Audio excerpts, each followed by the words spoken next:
Chapter 401 The Proposal. You are listening at novelfull.audio. Bloodfall Clan. Quite an interesting choice, I must say, Lord Raven, Lucius said as he took a sip of some exquisite elvish blood obtained from the black market. Well, it's what my to-be lady prefers, so. Max said, diverting all credit to Asiva, who smiled politely. Asiva's demeanor had started to show signs of change ever since Max had won her the Paradis capital and completed the revenge of her dead father. She was no longer erratic like before, with only bloodlust on her mind, as although she was still a fearsome warrior, she let her more rational side shine outside the battlefield.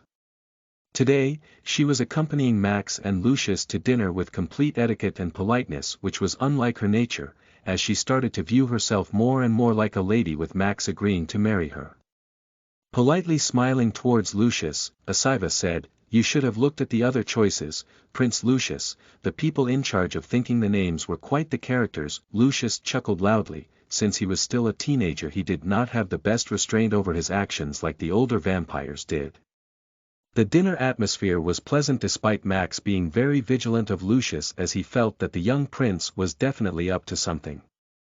Halfway through their dinner, noticing the perfect opportunity, Lucius said, "My lord, I'm wondering if you are willing to go on a ruins exploration with me. It's estimated to be worth big money." Asiva's eyes widened as she lightly stepped on Max's toe under the table, gesturing him to be careful. Under his mask, Max chuckled. He had long assumed the prince was up to something. It seemed like now he was finally ready to show his true intentions. "Oh. I'm curious," Max said as he signaled for Lucius to give him more details. "We can split the loot 50.50, I'll even give you the priority for the first pick at the end. The operation needs to be a complete secret and the origins of the loot can never be disclosed. I genuinely hope that except you and me, nobody else is informed about this adventure," Lucius said as he conveyed his feelings about how he did not want even his father to get wind of this little adventure, which meant that the young prince had some nefarious uses for the money he would earn from this exploration. Max tilted his head to look at Asiva's eyes, as Asiva lightly shook her head saying no.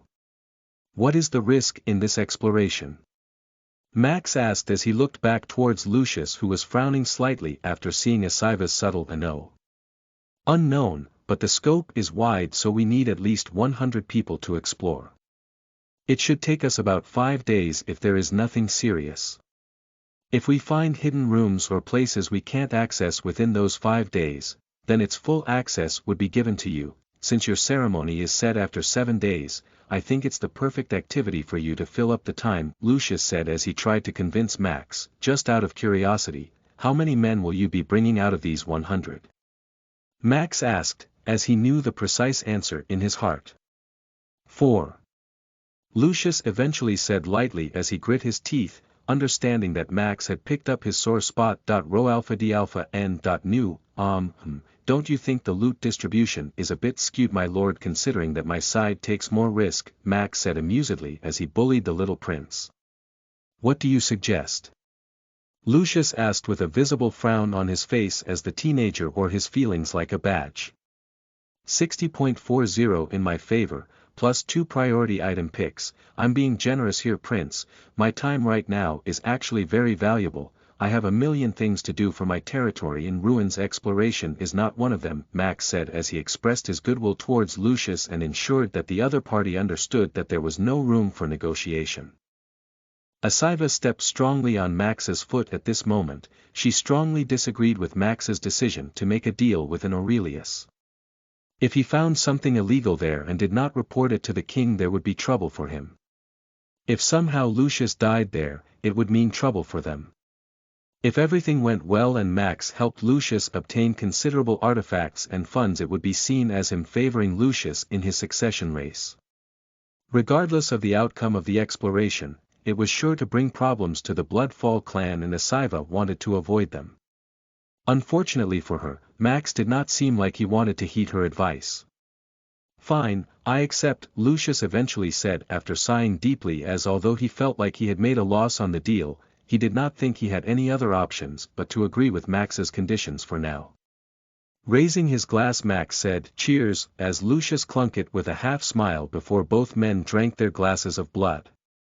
So, where are these ruins? I'm assuming somewhere in my territory that I don't know about, Max said as he looked into the teenager's eyes which fluttered with shock. Lucius thought hard about where he could have given up the clues that the ruins were on Gianmi planet but could think about anything he said that could have indicated such. The way he looked at Max changed once again as he realized that Max's deduction skills were top-notch and worthy of respect. Gianmi planet, there's a lost civilization entrance there. I'll tell you all the details, but let's sign a system contract first, Lucius eventually said as he began drafting a system contract mentioning the exact terms of their cooperation. Max closed his eyes and smiled when Lucius said Gianmi planet. He had decided to take over that red iron planet on a whim, and now it seemed like it held secrets that even the Kingsman clan were unaware of. /////A/N. Chapter 2 of 20 Let's go, /////. Chapter 402 Respect. You are listening at novelfull.audio. I'm telling you Max, you have made a mistake. You simply cannot make a deal with an Aurelius. Regardless of the outcome, it will spell doom for all of us. Asiva said as she confronted Max about his decision to sign a system contract with Lucius once they were back in their room. Asiva was livid, despite her repeated stepping over Max's foot to show her disapproval regarding the matter. Max still went ahead and signed the system contract anyways. Zippo. We need some space. Give me a moment please, Max requested as the black dragon decoupled himself from Max's shadow and left the room quietly. Sitting on the bed, Max removed his mask as he looked at Asiva with an expressionless face as he said, "Do you understand how much financial crisis we really are in?" This question stunned Asiva, who naturally knew everything about their financial situation. Of course I know. But with the funds the king gave us as rewards we can easily cover salary payments and the cost of your ceremony. We are secure for this month at least, Asiva said, trying to make her point that they did not need to take the risk now that they had the room to breathe for a few days. And then what? Start taxing the citizens who have already paid their annual tax. Become space pirates and loot merchants. Or downright oppress our own population to refill the royal coffers? Max questioned with some anger as he gave Asiva a glimpse into how his mind worked. I'm not going to live like a peasant. I'm not going to let you live like a peasant, and I'm not going to burden our citizens with our lifestyle. Now that we are in power, we need to develop Dombivli into the best planet in the entire vampire monarchy, and to do that we need money. We have worked too hard to become lords to beg for money from banks. I don't think you realize the severity of the debt I incur to Angakok every time I borrow his powers. We were at our wits' end on how to raise the necessary money. Now that there is an opportunity to make money, I'm not letting it go. Siv. I'm not waiting for slow development, I'm funding every project that needs to be funded, I'm filling up the royal coffers so that we don't worry about rainy days, and I'm getting the funds for a lavish wedding all at once. Just because I'm a lord now doesn't mean I start playing the slow and steady game. That's not me. I understand the risks associated with making a deal with Lucius perfectly well, but you need to respect my decision to do it anyways, Max said as he passionately made his point. Asiva bit her lip when she heard Max's words. It was exactly opposite to what her line of thinking was. In her mind, now that they were lords they needed to start playing the slow game, develop their territory, raise their strength and steadily rise through the vampire ranks as the years passed.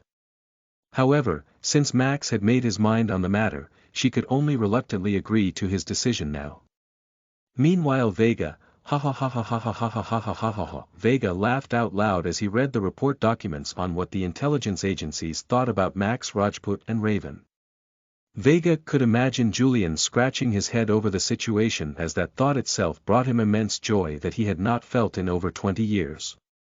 This boy, he brings me so much joy. If not for that tongue of his which lashes out at everyone, I might have considered adopting him, Vega said as he wiped a tear from his eye from all the excessive laughing. The report had suggested that Max, Rajput and Raven were different individuals, and whereas they estimated Max's strength to be tier 6 level or at least high tier 5, they still believed Raven to be at the peak of tier 3. Vega did not understand how Max had managed to fool the whole universe and how he was able to appear at two different places at once with such convincing fighting abilities, but the situation amused him to no end. Since he already knew the secret behind Max's true identity, he could look at these intel reports gathered by some of the most prestigious organizations across the universe and laugh at their compiled reports, understanding that it was pure garbage. However, what humored him even more than this report was the fact that Regus Aurelius had awarded Raven and Max for their thwarting of Rose Medici. The exile of the Medici from the Vampire Society was one of those decisions by Regus which Vega supported wholeheartedly. Now that he saw Regus fulfilling his duty and rewarding Max over Medici's death, Vega felt amused as he knew that internally Regus must have been boiling with rage while sending the rewards, but his respect for Regus also increased as he did acknowledge that it was the right thing to do. It was public knowledge that Vega did not like Regus because of how dishonorably he killed his ancestor Rumi Titus and dethroned the Titus clan as the de facto power. But despite his personal ambition to become king and his hatred for Regus, he did respect the vampire monarch. Under Regus's reign the Vampire Society as a whole had progressed a lot. Their influence on the universal scale had improved and their traditions were closely protected. Even though Regus was monarch, he did not do anything to harm the integrity of the clan system of the vampires and always behaved within the limits of decency when abusing his powers. It was only for these two reasons that Vega was still able to bend his knee to Regus Aurelius and call him king, because that man deserved to be king of vampires. //////n Chapter 320, almost done with Day 1. Seeing the success last month, I'm hoping to raise the bar slightly and aim for top 8 this month in GT rankings. Let's see if we can get it /////. Chapter 403 Nerd Gathering. You are listening at novelfull.audio. Gianni Planet. At the entrance of the ancient city, Max had brought alongside him Sebastian, Severus, Asiva, Anna, Rovan, Zippo and 88 other soldiers. Lucius on the other hand brought 4 personal guards with himself to bring the party's total strength to 100. The entrance to the lost civilization was a tricky one as to reach there one needed to traverse a very unstable iron mine, that looked like it was abandoned hastily when someone accidentally found the entrance to the ancient city. It was only when Max stood at the edge of the entrance that he realized that the entrance the miners had found was not a proper entry point into the underground city, but rather an abrupt entry point that had been found because of sheer dumb luck. To enter the solid ground from the mine's entrance one needed a rope to lower themselves for an additional 150 meters before they actually entered the city. Having the passive ability of night vision, Max was able to get a better look at the looming city under his feet as he realized that some ancient civilization had created an underground city about 300 meters below the surface of planet Gianni with such technology that it was still standing till date. There was one massive pillar at the heart of the city which seemed to be supporting most of the weight of the land above ground, whereas there were 14 other smaller pillars which supported the construction. The city was sprawled for about 10 kilometers in length and about 6 kilometers in width, with the boundaries being in an uneven oval formation.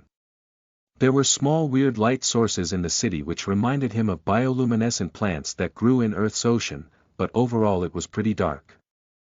We need a rope to descend. Anna, do the honors, Max instructed as he let Anna stand on the edge as the archer shot one arrow with a rope fastened towards the ground at a 45 degrees incline, while the other end of the rope towards the top of the mine structure they were standing at to create a zipline.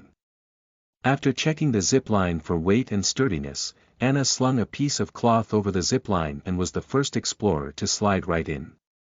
After you.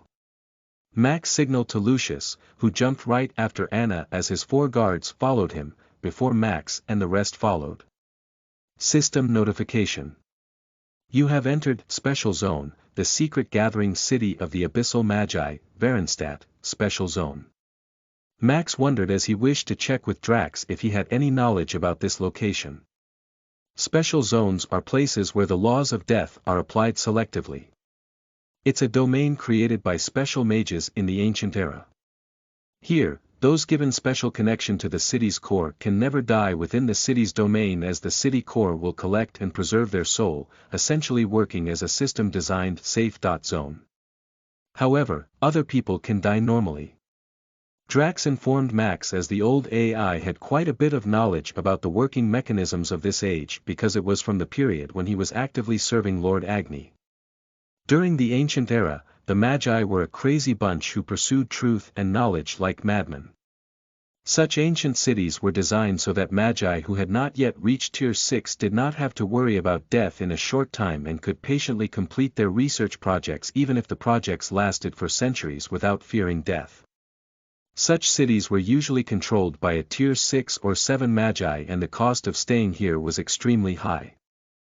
Most of these cities have been looted and destroyed long ago. Seems like you have hit a jackpot this time, Drax further explained as he gave Max some insight into the place he had just walked into. Apparently this was some secret study city of Magi isolated from the rest of the world, which is why it made sense to have been constructed underground and isolated from the surface world. The initial report compiled by the miners who found the place labeled it as a lost civilization, which was clearly evidence of their lack of understanding of the place. This city was the Comic Con of the ancient era, where all the nerd Magi gathered to discuss their research projects and also perform their crazy experiments that might be outlawed in the wider universe. As for the lack of light in the city, it was explained by the type of Magi who gathered here, the Abyssal Magi who absolutely loved darkness. Even amongst the nerdy Magi community, the Abyssal Magi were the super reclusive nerds which did not even prefer walking a single step out of their mage towers if they absolutely did not need to. As all 100 men gathered around on the streets of the city, one of Lucius's men tried to light a lamp for more visibility, as not everyone was as blessed as Max and Asiva to have night vision, but a strange phenomenon happened when they tried to ignite the lamp's fuse. The moment they ignited it, it was extinguished by a weird gust of wind, as there was a weird noise in the background which sounded like kikikikiki. Max frowned, as he suddenly felt something heavy on his head as he tilted to see that it was a shivering Sebastian. Ghost. Ghost. Sebastian said as Max grabbed him and brought him back to the floor before igniting a fireball on his fist to become a human lamp. Although the weird wind tried to interfere with Max's fire source, it was unsuccessful in extinguishing it, as after several indiscernible noises it faded into the distance. Stay close, I'll lead the way, for security reasons we will shout 1. 2.3.4 every 2 minutes, with me shouting 1 while the man at the very last shouting 4. This is to ensure that none of us go suddenly missing during this stage of the exploration. Only when we have assessed the danger will we split our ways, Max instructed as the group reorganized themselves as per Max's orders. //////A/N. Chapter April 20th, end of day 1 /////. Chapter 404 An Elemental Encounter. You are listening at novelfull.audio. As the explorer group traveled the streets of the ancient Magi, the first thing they noticed was how weird the house shapes were. Modern architecture focused on symmetry when building anything. The houses on Earth mostly had straight walls and square or rectangle rooms. However, the architecture of the ancient Magi was completely different. All houses came in weird shapes and forms which looked like they were built by 4-year-old clay modeling kids, since they bent at weird angles and came with weird proportions. However, despite their unusual shapes, they seemed extremely sturdy and strong. Some houses looked exactly like the witch fantasies from Earth with conical tops, round rooms and windows, but some houses were like those of gnomes and dwarves. The street below our feet is hollow. All these houses have a basement, seems to be interconnected, Severus said as he deciphered this information from the sound of their footsteps, which sounded weird. The streets, which had not been used for thousands of years, were covered in moss, which suggested that the underground city had some form of moisture retention in the air, despite Geonmi planet being a mostly arid place. 1. Max shouted to make sure everyone was present. 2, 3, 4. The shouts followed as he understood that at least till now, nobody had been lost. Suddenly, as the group's loud shouts ended, a low growling sound could be heard by Severus, which instantly alerted him.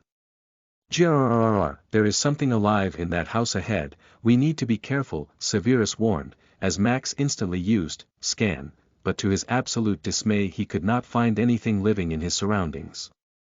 It was only due to Severus's St. Maximus powers of hearing that he was able to hear such a low growling frequency, as nobody else was able to pick up the sound.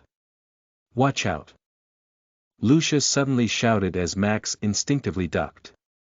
Shwa, a gust of wind much more powerful than before blew right over Max's head, originally aiming for the flame in his hands, as although Max dodged it narrowly it went on to collide with 3 of his soldiers behind him, who dropped dead on the spot. Thud thud thud, 3 bodies hit the floor with their mouths agape and their bodies shriveled as alarm bells began ringing in Max's head at a serious pace.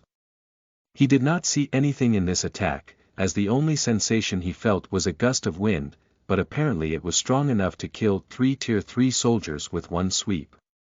"Fuck.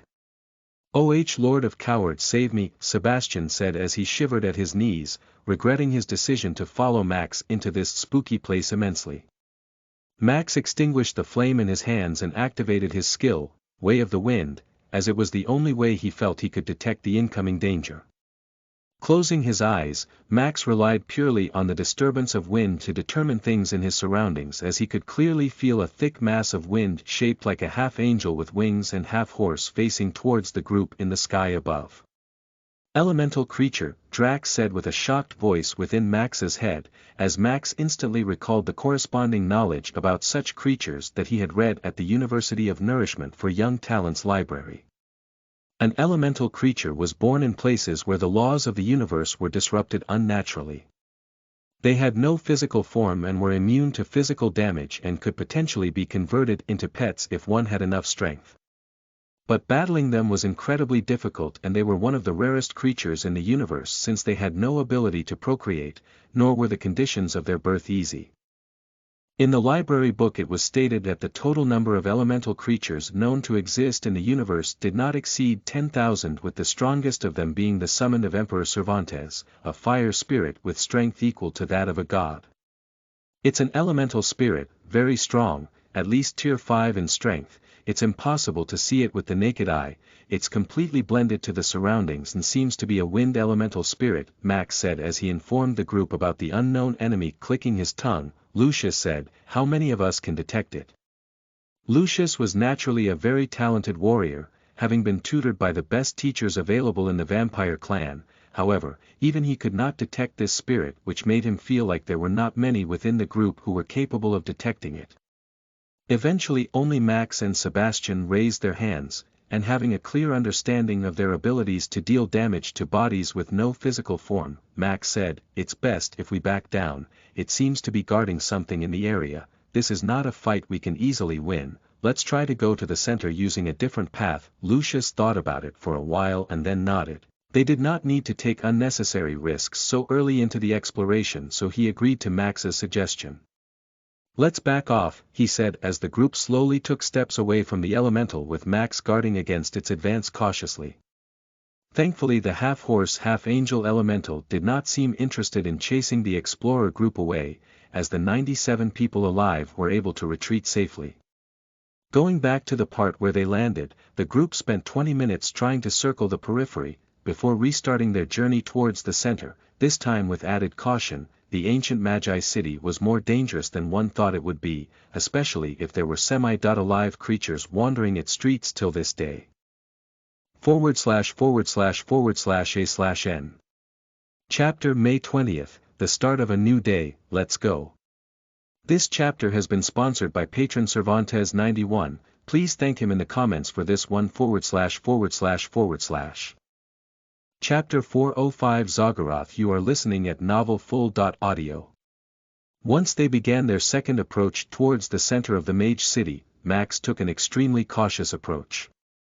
He repeatedly used Scan and Way of the Wind to detect any incoming dangers, as he had an inkling that this place was more dangerous than they could ever imagine. Now that he had extinguished his fire fist, the group had no major sources of illumination and needed to rely on the dimly lit bioluminescent light of the city to navigate. Eventually, when they approached the center again, Severus began hearing the same low growling sounds from before, as he immediately alarmed Max. It's the same growling sound from before. Be careful, Severus said as Max focused his way of the wind to notice the same wind elemental spirit from before looking towards him from a distance. I can see you, elemental. Do you understand human language? Max shouted towards the half-angel half-horse elemental as he waited for an answer. Since there was no way to circle around the beast, Max decided that he would try to talk reason with the creature and understand its grievances from letting the group pass. Ruvis Neza Lem Zagarath, the elemental said as Anna narrowed her eyes at the choice of language. It's ancient Elven. It's saying don't disturb the work of the great mage Zagarath, Anna said, translating the beast's words Zagarath. Drax immediately exclaimed upon hearing that name as he had an understanding of the abyssal mage Zagarath from the Chaos era. Old man, do you know who he is? Max questioned in his mind as he could feel the fear in Drax's voice as he spoke that name. Run. If that old bastard is here, run, don't return, Drax said, not explaining anything as Max wondered what had caused the old I to react so violently to this news. Even if Max took Drax's warning seriously and ran from the city, he could not break his system contract to help Lucius explore this place. He would undoubtedly need permission from the young prince to abandon the mission. Why do you sound so scared, Grandpa? Max asked as he signaled Severus and the others to begin stepping back slowly. Zagarath is not just an abyssal mage, he is one of the 3 grand mages of the Chaos era. In the Chaos era, the titles of mage, archmage, grand mage were not given so lightly as today.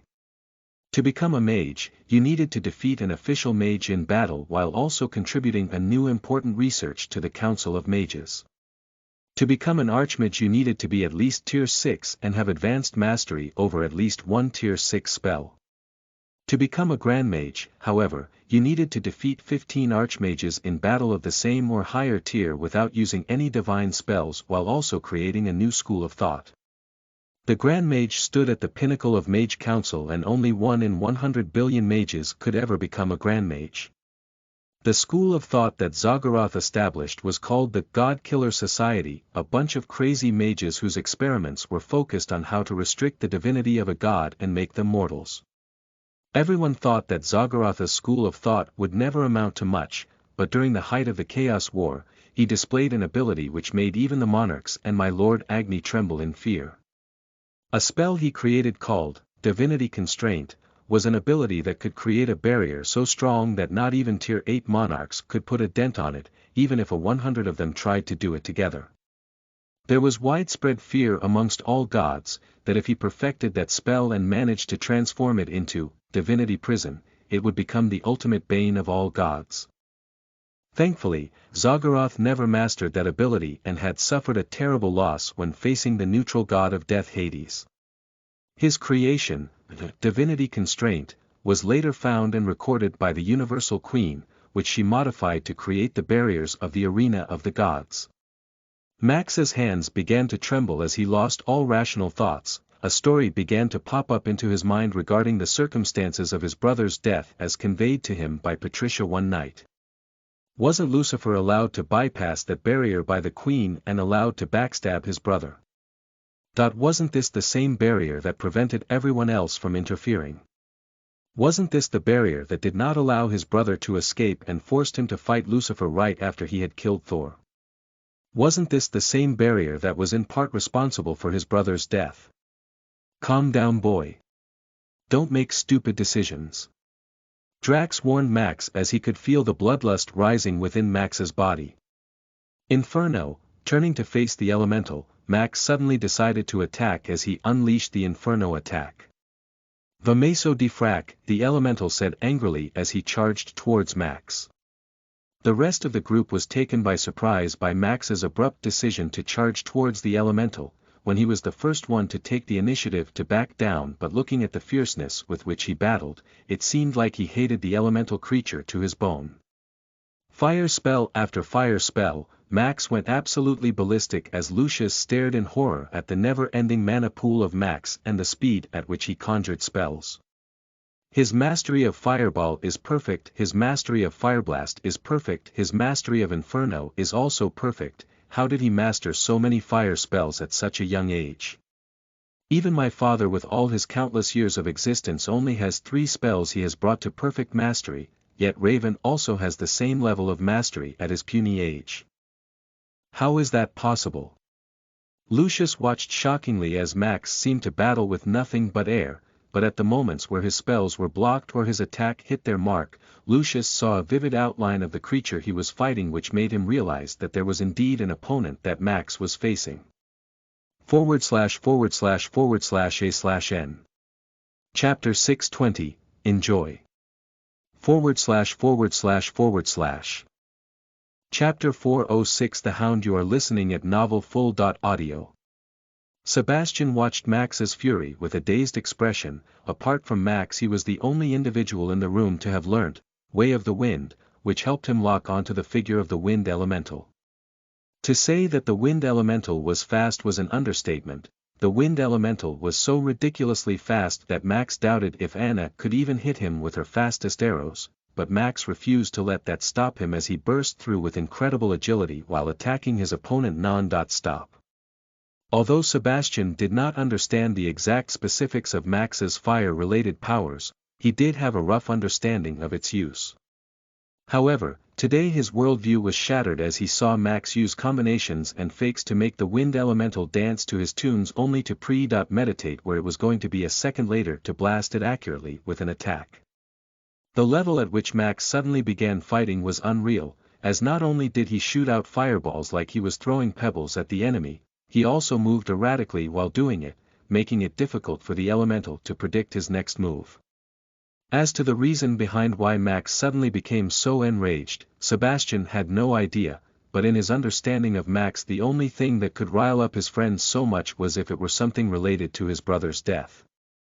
What Sebastian did not understand was that the only reason why Max was able to go absolute beast mode and fight head-to-head with the elemental was because of his relentless training against Drax in the mirror world. Ednel.co The opponent that Drax controlled was the peak version of Tier 5 warrior that Max could become, as he forced the Tier 4 Max to fight that version of himself while fooling his mind that this was the peak of what his abilities could do at Tier 4. Although Max could not deal more than 30% damage to Drax's clone's HP bar in the mirror world, it still gave him new insights on how to fight better and how to evolve his brute relentless attack strategy to one of his best offensive tactics. The countless hours he spent inside the mirror world finally showed their usefulness today, as after 45 minutes of continuous high-intensity battle Max finally managed to kill the wind elemental. System notification. You have disabled the wind elemental, Corboros, for 30 minutes. Since this is a special zone and Corboros is protected, he will resurrect in 30 minutes.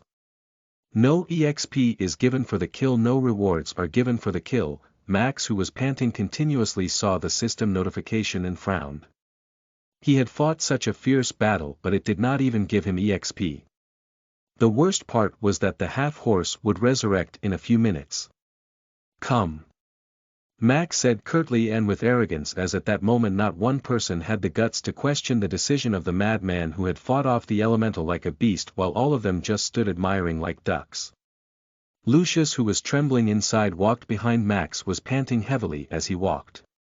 Having been called a genius and a prodigy from childhood, Lucius always believed that his battle ability was superior to everyone. However, today as he stared at the back of Raven as he battled against that elemental, he realized what the true meaning of monster was. The man casually used 3,453 fireballs, 434 fire blasts and 95 inferno spells in quick succession. This amount of fire attacks were difficult to conjure even at the archmage level, yet he did it ever so easily. A truly fearsome guy. Clutching his sword, Lucius walked ahead of the panting Max as he took lead in this stage of the exploration, shouting loudly, "1." Soon the usual roll call of 2.3. For was heard as he kept advancing without worries. Max let Lucius take the lead. He was not against the idea of someone else leading the exploration for a while, especially after the strenuous battle he had just experienced.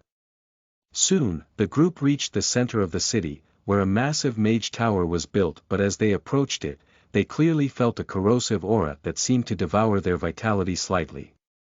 System notification. You have come into contact with the corrosion of death. Your vitality stat has been permanently reduced by 1 stat point. Lucius was instantly alarmed by this notification as he called for the group to stop and retrace back. It seemed like they needed to form a proper strategy to enter the corrosive mage tower without feeling serious permanent debuffs. Meanwhile Angakok had vanished from the construction site of the time chamber for quite a few days, which made Kremeth wonder what the shaman god was up to. They had reached a critical phase in the construction of the structure and needed to expend quite a lot of divine energy to suppress the power of the tier 10 times seed from leaking out. At such a stage, Angakok with his shaman abilities was a key individual to have to aid the construction, but unlike his disposition he was shockingly missing from action. Having been summoned by his chosen and experiencing the usefulness of the skill he learnt, Angakok realized the importance of having the perfect cloning ability for himself, which could allow him to exist both inside and outside the time chamber at once, giving him perfect control over its operations should anything ever go wrong. However, no matter how hard he tried, he could not find any trace of how to obtain his chosen's move. It seemed to be wiped from history by the Universal Queen, which raised the question for Angakok as to how the boy got his hands on something that was impossible for even the ancient god to obtain. /////A/N. Chapter 720, we are almost done with day 2. Let's go. ////. Chapter 407 Karma. You are listening at novelfull.audio. It's the corrosion of death, a phenomenon that only happens when a high-level undead is cursed by the god of death themselves, Lucius said as he looked at Max. Zagoroth or whatever was the wind elemental master's name seems to have fought a battle with the god of death Hades and survived with his curse. Naturally, if he's been here inside the mage tower for thousands of years he's bound to be in a rough shape or long dead. But approaching the mage tower to test this theory is near impossible. The corrosion will constantly wear out our vitality stat, and it's not a loss I can bear, Lucius said as he looked at Max to give his thoughts. I agree, it's not something I'd risk my life for or the life of my men. I think it's only wise to raid the houses here on the surface to try find something valuable, while finding the basement level entrance that Severus suggested existed below our feet to find new ways into the mage tower. Either way, I think we can split and start looting now. As per the contract we will pool all our loot together in the end and distribute it evenly, Max responded as Lucius nodded and split ways with Max along with his 4 guards. On the other hand, Max distributed his soldiers into groups of 5 and scattered them across the city to find valuable loot while he stuck with Severus, Asiva, Anna, Sebastian and Zippo himself to continue exploring. While on the surface it seemed like Max had agreed with Lucius and gave up on exploring the mage tower for now, in reality that was not the case at all. Once his scan assured him that Lucius was out of the range to peer into his matters, Max instantly used perfect cloning to summon his clone. The mana around him mobilized as within seconds an exact replica of Max was created. Although the group had already witnessed Max's ability a couple of times, they were still spooked by the uncanny resemblance every time Max did summon his clone. Since physically entering the place was not a viable option for Max, he had decided to send the clone in his stead. There was no way in hell that Max let the secret of Zagoroth remain undiscovered, especially since it could provide some clues regarding the circumstances surrounding his brother's death.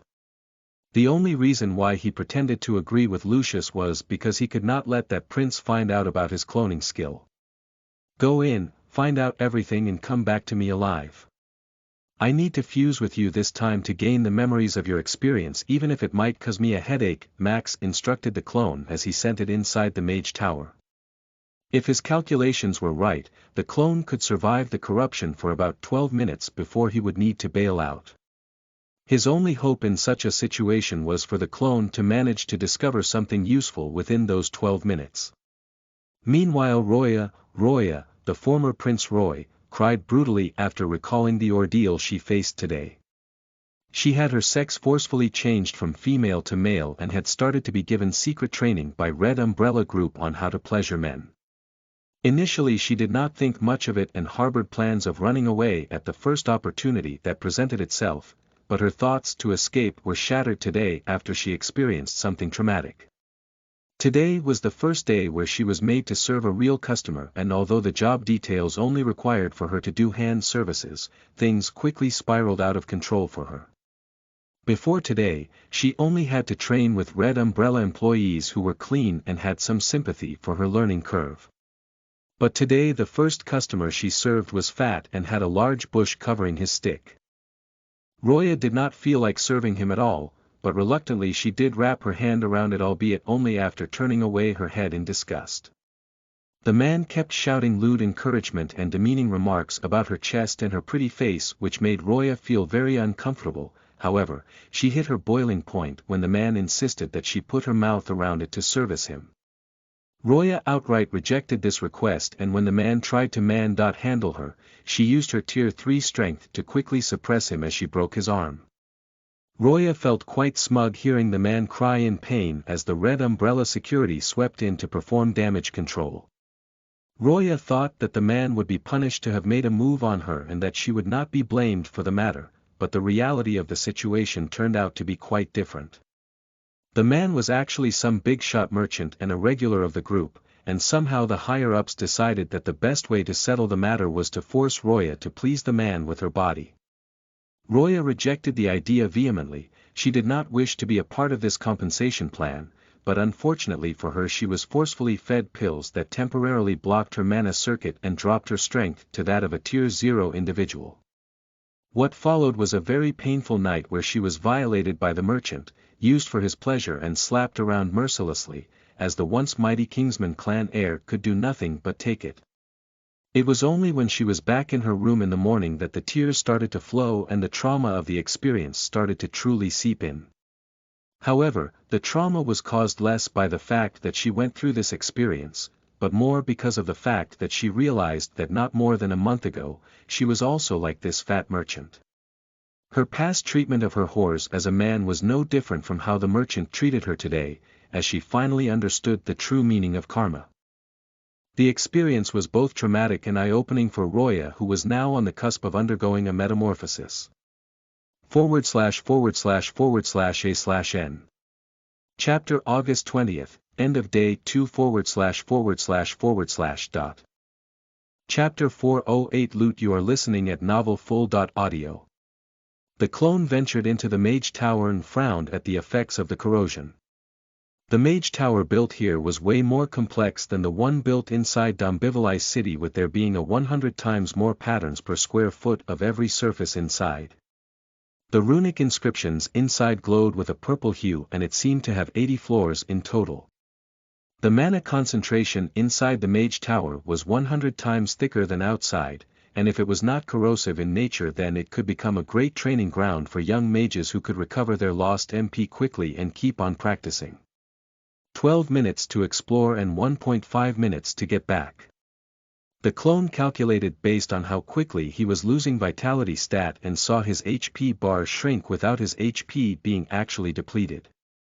Starting to sprint, the clone quickly scoured floor 1.5 and found various alchemical bottles, papers and potions which he tossed into his inventory without thinking too much. The most interesting find within these floors were 3 bottles of advanced mana potion and 1 blueprint sheet for how to build an intermediate stamina potion distillery. On floors 5.10, the clone found research papers sprawled all across the floor covering various topics which seemed to be concentrated on how to restrict the divine energy of gods, but he could not decipher 90% of the content inside it since it was written in ancient Elven which the clone was not fluent in understanding. On floors 10.15, the clone found training grounds having various chambers built to contain powerful spells and several mage sticks that could be used to channel one's power. Tossing the best ones in his inventory, he collected 1 ancient grade and 2 epic grade mage staff from the training grounds. Not having enough time, he did not skim through their descriptions but rather just tossed it all in. At this point in time, he had already spent 3 minutes inside the Mage Tower and his HP bar had shrunk by 20%. Need to speed up, the clone thought as he rushed hastily through floors 15.25. These floors looked like actual research labs where the Grand Mage's apprentice might work on projects assigned by the Grand Mage, and although there were many small and big artifacts laying across the rooms, there was nothing particularly eye-catching for the clone, who just skimmed through everything without bothering to pick up anything. Floor 25.35 were extremely appealing as they seemed to be storage rooms where a lot of valuable loot was stored. 12 boxes of advanced health potion, 12 boxes of advanced stamina potions, 20 boxes of advanced mana potions, 20 boxes of Molotov cocktails, 50 boxes of different sorts of venoms, 50 boxes of body parts of rare animals useful in concocting potions. If given enough time, the clone would have looted the store dry, but unfortunately he could only pick up about 2% of the total loot before time mandated that he keep climbing. Floor 35.45 contained the very valuable inscription knowledge that was scarce in the modern age. Intruder detection inscription, aerial attack repel inscription, automatic fire trap inscription, hypnosis ring inscription and mana gathering inscription were looted by the clone from the documents that were sprawled on the surface of the desks, as he did not have time to search for more from drawers and other places in the room. Damn it, the clone cursed in regret as he understood the value of the documents in his hands. If he had known that floor 35.45 was so valuable, he would not have spent any time checking floors 1.35 and have spent every last minute scouring this room. Moving on, the clone climbed to floor 50 from where things started to get really sinister. Floor 50 was the place where alive bipedal experiments seemed to be conducted, as the room carried a strong stench of death and decay. Corpses of humans, elves, orcs, goblins were all sprawled in the room, displaying the cruel nature of the abyssal mages and their dark practices to pursue ultimate knowledge. 7 minutes were up by this point and the fatigue was starting to catch up to the clone. He had been running and picking up things constantly at his top speed and was gasping for air now since the stench in the room was horrible. Floor 55.65 seemed to be a one massive interconnected library as the clone closed his eyes and tried to sense the mana being emitted out of the books to select the best ones. As he closed his eyes, he understood that the books on floor 65 were the most valuable and were the thickest containers of mana, as he ignored the books on floors 55.64 and climbed straight to 65 with big leaps over the stairs and started to toss in the book titles that he found interesting at first glance into his inventory. The Laws of Fire and Fire Spells, Tier 6 and Unique Identity, Celestials, a Myth or Reality. Resurrecting the Dead, Mana Drain, Continental Destructive Spells, a Comprehensive Guide on How to Fight Specific Gods, Universal Power Balance, Recreating the Powers of the Sun Domain. Tossing these books into his inventory, the clone tried to climb onto floor 66, but realized that the stairway was blocked by a closed door and entry was restricted for him above this area. The clone tried to use scan to understand what lay on the floor above him, but found out that his senses were blocked by some interference. Time was ticking, and it had not yet completed its most important mission of finding clues about the barrier used by the Queen to kill Max's brother, hence the clone needed to act fast and decisively to somehow find a way to climb further. Whoever Zagoroth was and whatever the source of contaminating aura inside the Mage Tower was, it seemed to come from floors above floor 65. It was the floor where the danger was the thickest, but it was also the floor that the clone needed to absolutely explore before going back down. /////A/N. Chapter 9/20, A New Day. If you are wondering why some documents are in Ancient Elvish but the clone can read some book titles, I'll cover it in next chapter, so have patience. /////. Chapter 409, The Man with the Golden Eyes. You are listening at novelfull.audio. The clone looked at the lock on the staircase and after studying it for a few seconds decided that there was no way in hell he was ever breaking that lock. There was a high probability that he could find the key somewhere in the library, most likely in one of the drawers of the librarian's desk, but in the end he decided to take the brute approach with 100% probability of success, although it was a bit slower. Giant summoning. The clone summoned the 3 giants in the middle of the library and ordered them to start punching a hole through the roof. The clone himself used Energy Blast and 9 Ashura Sword Slice to help the giants in the process as the 3 of them began relentlessly punching across the roof. While the lock on the staircase was reinforced with some sort of magic, the ceiling wasn't, and under the strength of the giants and the attacks of the clone, a hole was carved into it within 1 minute. As the clone climbed onto floor 66, he paused for a second and looked at the giants on the floor underneath as he glanced at their massive HP pool that was waning ever so slowly. An idea quickly formed in the clone's brain as it said, "The three of you, work together to punch a hole in the side of the mage tower, then throw these books out of that hole with all your strength." The giant suddenly turned to a pile of rotten bones as the clone was alarmed as the hole within the ceiling that he had just created began mending by itself. What the fuck? The clone wondered as its heart began beating out of its chest. The phenomenon he had just witnessed now was the mage tower's own self-mending properties and intruder tackling systems into play. The giants were neutralized by the system and the hole in the ceiling started to be repaired automatically. "There does my escape route," thought the clone as it did not dally a second longer on floor 66, fearing that judgment might come for it too. However, a serious problem had presented itself before the clone now because it had no way to exit the mage tower safely now. Looking at its HP bar, which had shrunk to almost 40% of what it was only 10 minutes ago, it felt a sense of urgency as it quickly explored floor 66.75. Floor 66.75 seemed to be residential quarters for the Grand Mage and his sexual partners as well as quarters for servants on duty 24/7. There were a lot of valuable artifacts and precious artwork within the rooms, as the clone indiscriminately stole everything from golden side lamps to artwork pieces to the side of the bed frame if it was made with gold. The clone only had 1.5 minutes left before he needed to escape. However, the clone had still not found the secret behind Zagoroth and his research, which is why he had to proceed to check out the last 5 rooms. Floor 76.77 seemed to be the master control area of the Mage Tower, the part from where one could monitor the entire city and unleash the Mage Tower's destructive capabilities if needed. It was arguably the most important 2 rooms in the entire Mage Tower, but sadly there was nothing that the clone could steal from there. Floor 78 was a treasury, a goldmine where countless precious gems, platinum and gold coins of ancient denomination and special artifacts were stored.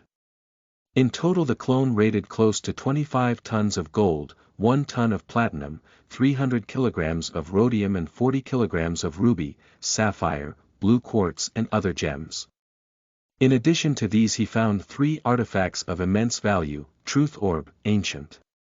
An ancient truth orb which glows green if someone is telling the truth, while glows red if one is lying. Restrictions. Effective only under Tier 6, Infinity Rope Roller, Ancient. A rope roller that will continue producing a piece of mana rope until mana is poured into it without limit. Water Jug, Semi-Legendary. A 10L jug of water that will refill itself automatically every 2 hours. The clone smiled as he looted these items, but with only 1 minute left now, he hurried on to floor 79.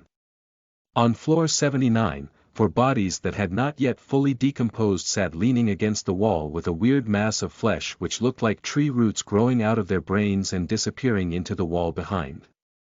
Abyssal Mage, Tier. Abyssal Mage, Tier.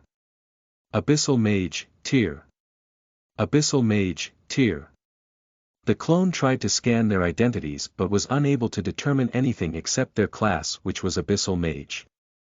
This meant that the other party was definitely Tier 6 or higher and still alive/semi-alive. Shivers went down the clone's spine as he looked at the 4 weird men who were probably sitting here like this for centuries. Mustering its courage, the clone walked up to floor 80, the last floor on the Mage Tower, and there he saw a man sitting on a chair behind a wooden desk looking at him with his bright golden eyes and an expressionless face. The clone fell flat on its bum as he did not expect to see anyone living inside this Mage Tower, but this man there was alive and fully functional. Evis the Valero. Do you speak Elven? Dramiz de Dracona. Do you speak Draconic, Chike, Sivilchki? Do you speak Orvish? Does thou understand English? Do you speak bipedal English? The man asked the clone, who stood back up and said English. Nodding his head, the man looked at the HP bar above the clone's head, which was no different from a level 30 tier 0 individual at the moment, and sighed deeply as he said, Vestrate Restrorum. Immediately, the clone's HP bar began expanding once more, reaching its original state before the contamination. The clone breathed a sigh of relief as it saw this. It had just been awarded 12 extra minutes within this tower. //////A/N. Chapter October 20th, I'm running late today. /////. Chapter 410 Arendelle. You are listening at novelfull.audio. The man with golden eyes looked at the clone with intrigue as after a while he opened his mouth and said, You are a vampire who has undergone draconification. Which faction is doing such experiments? Are you a product of biological mages? The clone was perplexed by this question. He had the same memories and knowledge as Max, yet he knew nothing about biological mages. No, I underwent draconification by will, the clone replied as the man with golden eyes nodded his head and said, I believe in equal exchange. Since you have answered one question of mine, I shall answer one question of yours. Are you Zagoroth? The clone asked the man, who smiled at the question. No, Master Zagoroth is sealed on basement level 3 of this very mage tower. I'm Arendelle, the administrator of this city and the individual responsible for the codex that keeps this city a special zone and not a battle zone, the prisoner of my own fate, Arendelle replied as the clone relaxed a bit after hearing this reply. It's my turn to ask now, and my question for you is, what year is it now?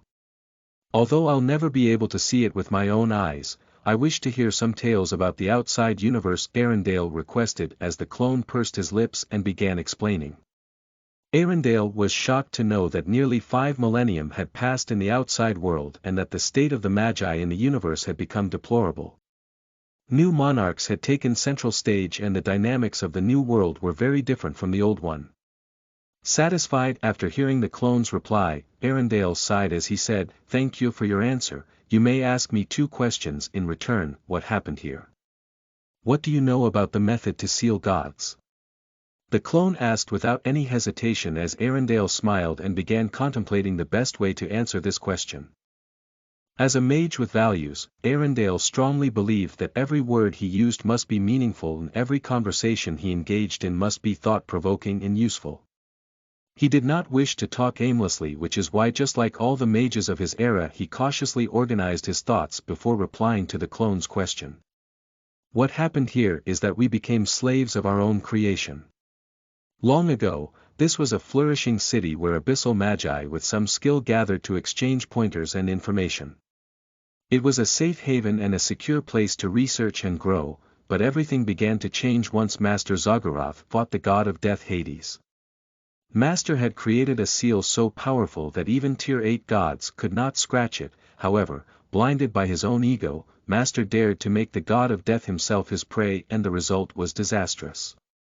Cursed with death corruption, the ultimate spell of the god of death, the once mighty mage began losing vitality stat rapidly as his HP bar that was once in the millions shrunk from that of a god to that of a tier 0 individual within days. Desperate to survive, Master Zagoroth bound himself to the codex, hoping that staying within the special zone would help him survive long enough to find a cure, but while he did survive inside this city, he began losing lucidity over time. I was his favorite disciple, and I was at the time also the administrator of this city responsible for the codex. The burden Master Zagoroth placed on the codex was so intense that the divine artifact that was supposed to support life of up to 150,000 individuals, could now only support 5 apart from Master, so I decisively decoupled everyone from the device except my 4 junior brothers whom you met on floor 79 and the wind spirit elemental of my master. The abyssal magi cursed me for my choice to keep my insane master alive, and the codex could be used to grant them life and security for their experiments, but I did not budge. Sealing the gates to the mage tower, I spent 300 years trying to find a cure for the curse of the death god alongside my half-crazed master and my younger disciple brothers. However, in the end my master's insanity became so unbearably cruel that I had to seal him in the basement personally. I opened the mage tower gates back then, but as I took a tour of the city, I realized that there was nobody alive in town anymore. during the time we were researching every other abyssal mage had decided to abandon the city. Unsatisfied, I sent one of my younger brothers to the outer universe, but to his shock the moment he took a foot outside the city and the protection of the Codex, his foot turned to ash. We never realized it, but somewhere alongside spending time with Master, the corrosion of death had seeped deep into our bones as well, as this city became both our savior and our prison at the same time. None of us could leave the city alive, and there was nobody left in the city to talk to. Year after year, we waited for someone to enter until after 400 years of waiting and experimenting my younger brothers started to show signs of insanity.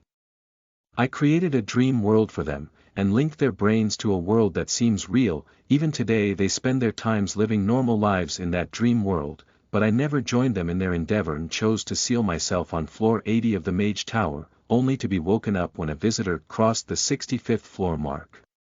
During my long slumber, the Master's corrosive aura spread throughout the tower and its immediate vicinity, which was like a container for mana, resulting in the current state of the tower being as it is. 4,200 years later you crossed the floor 65, waking me up from my slumber. Hope that answers your first question. As for the second one on what I know about the method to seal the gods. Ha ha ha ha. You asked the right individual because I perfected the method that my master never could. /////A/N. Chapter 11/20, almost there //